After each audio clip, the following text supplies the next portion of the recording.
camarades peuple d'Afrique, peuple de Côte d'Ivoire, citoyens du monde, mes chers frères et sœurs. Frère, Romagne. Piquez-moi tous les militants et sympathisants du président RDA. Quand venir s'asseoir ici, on parlait un peu. Ils vont comprendre ici pourquoi on dit et affirme bec et ongle que le président RDA est victime de manipulation de la France. Et que la France est de connivence avec Alassane Ouattara pour écarter leur candidat de la course au pouvoir.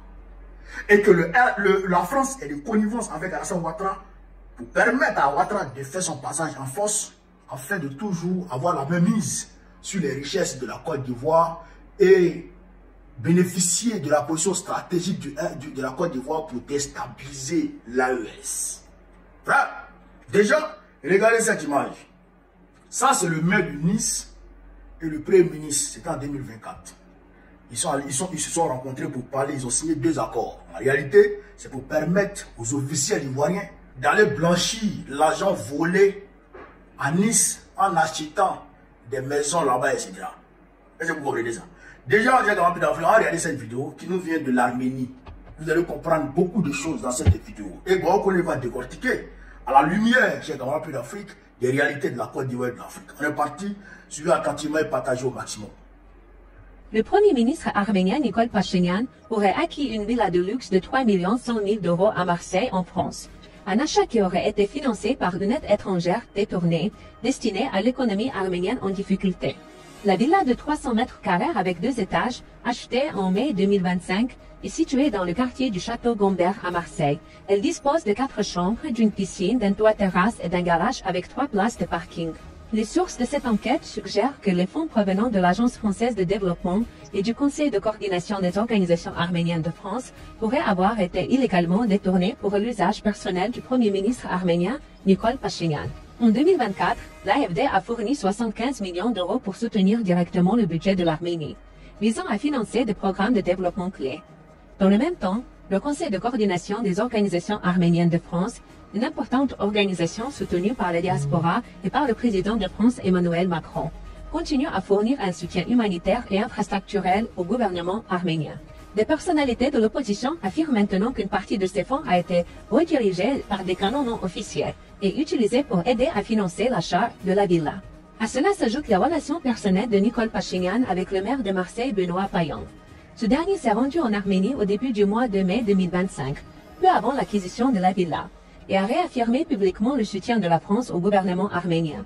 Les 2 hommes sont très proches et certains pensent que Benoît Payan aurait facilité la transaction ou contribué à dissimuler les fonds. L'affaire de la villa est devenue publique quelques jours après que la Commission de prévention de la corruption a ouvert une enquête sur la violation présumée de la conduite éthique du Premier ministre Nikol Pachinian à la suite d'une plainte officielle déposée par un député indépendant.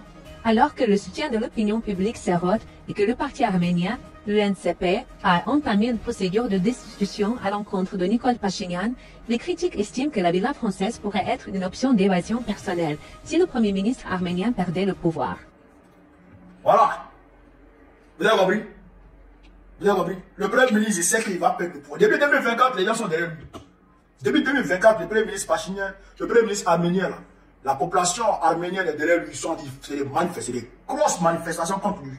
Donc il sait qu'il va perdre le pouvoir. Donc il faut voir son argent, blanchir l'argent à travers des achats de maisons ici et là. Le maire de Marseille lui-même s'est déplacé pour aller là-bas, pour aller faciliter l'achat des maisons là. C'est-à-dire que la France traite avec l'Arménie par rapport à l'Azerbaïdjan. C'est pourquoi Bakou considère la France comme ennemi juré. Ça au moins vous avez là. Voilà. Donc, la France envoie l'argent en Arménie pour, on va dire, embobiner les Arméniens et puis voler leurs richesses comme elle le fait avec les Africains, notamment avec la Côte d'Ivoire. D'accord ou pas? Voilà, c'est ça qui n'a rien été cher. Vous comprenez très bien les choses. Vous comprenez très bien les choses. Revenons maintenant en Côte d'Ivoire. Revenons maintenant en Côte d'Ivoire. Faites la comparaison. L'argent qui a été donné au gouvernement ivoirien, je crois, tous les détournements que le RADP fait là, où il dépose l'argent là, il y a même en 2024 là, je crois que c'était en 2024 ou début 2025 là, Anne Hidalgo, la maire de Paris, a envoyé des émissaires à Abidjan pour aller croiser le Premier ministre. Anne Hidalgo, maire de Paris. Pourquoi? Mais pour leur permettre, pour leur faciliter l'achat des maisons. En fait, c'est dans ça qu'ils blanchissent leur argent. L'argent qu'ils volent encore, voilà. C'est là-bas qu'ils vont blanchir. C'est vrai qu'ils achètent les terrains. Parce que même les terrains et les maisons que Koumé Bakari arrache aux Ivoiriens, c'est pour permettre aux ministres là, de blanchir leur argent. C'est pour permettre aux ministres de blanchir leur argent. Vous comprenez ça? Mais la grosse partie de leur blanchiment, là, ça se passe où? En France. Ça ne date pas d'aujourd'hui. Ça date depuis les années 1960. Parce que De Gaulle avait facilité l'acquisition ou l'achat de maisons en France. C'est ainsi que les Houphouët-Boigny, les Omar Bongo et d'autres présidents Ouattara sont allés investir dans des immeubles, dans des maisons, dans des domaines en France pour faciliter la reconstruction de la France. Et cette même politique, c'est vrai que ça a été un peu canalisé, mais ça existe toujours. Donc, pour revenir au gars du PDCI, la France sait, elle connaît tous les biens de Ouattara, tous les biens de tous les ministres. Et bien, la France connaît tous les biens de tous les ministres, tous les biens de Ouattara, tous les biens de sa femme en France. Est-ce qu'elle a touché une aiguille dedans? Est-ce qu'elle a touché une aiguille dedans? Non. De la manière, elle facilite l'acquisition de maisons à Marseille par le Premier ministre arménien. C'est de la même manière qu'elle facilite l'acquisition de maisons par les voleurs de la Côte d'Ivoire et de l'Afrique. Tous des corrompus, tous des voleurs. La France ne traite qu'avec des vassaux. Quand tu deviens souverain, quand tu considères la France comme ton égal, quand tu imposes le respect à la France, elle te traite de barbare, elle te traite de dictateur. À partir du moment où la France ne traite pas de dictateur, à partir du moment où la France te caresse dans le sens des poils, ça veut dire qu'elle arrive à t'entuber. Elle arrive, frère, à te rendre docile.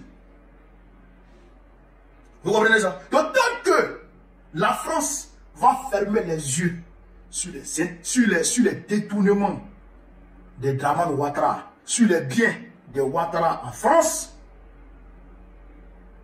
il faut dire que la France est toujours en harmonie avec Ouattara. Et la France est toujours d'accord, puisque c'est elle qui élabore les stratégies du RDR. Elle a fait comprendre ça par Macron lui-même. Macron a dit devant le monde entier ici que c'est lui qui a donné instruction à Ouattara de demander à l'armée française de partir. Macron a dit devant tout le monde. Donc c'est Macron qui échafaude les stratégies pour mettre à la disposition du RADP, avec le RADP puisse écarter, exclure les candidats potentiels pour permettre à Dramane Ouattara lui seul d'aller aux élections, pour aller braquer le pouvoir et s'imposer aux Ivoiriens. Pour que la France puisse toujours continuer de piller la Côte d'Ivoire comme bon lui semble et d'utiliser la Côte d'Ivoire comme base arrière pour déstabiliser l'AES. Vous comprenez ça? J'ai utilisé cette vidéo pour vous faire comprendre ça. Pour vous faire comprendre de la manière dont la France facilite l'évasion fiscale de nos dirigeants. Pour que vous puissiez comprendre ça déjà, et pour que vous puissiez comprendre que la France, tant qu'elle protège ces gens-là, ça veut dire qu'elle est en harmonie avec eux.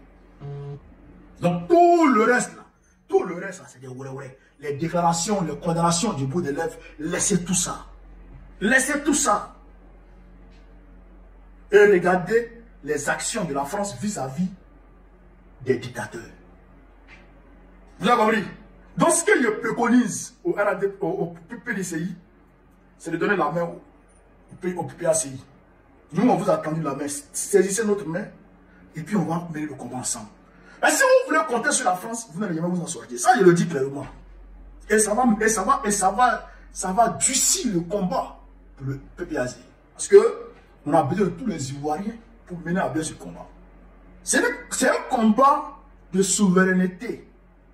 Vous comprenez ça? C'est un combat de quête de souveraineté. Ce n'est pas un combat pour qu'un parti puisse avoir le pouvoir. Non, c'est un combat de souveraineté. Il faut comprendre ça.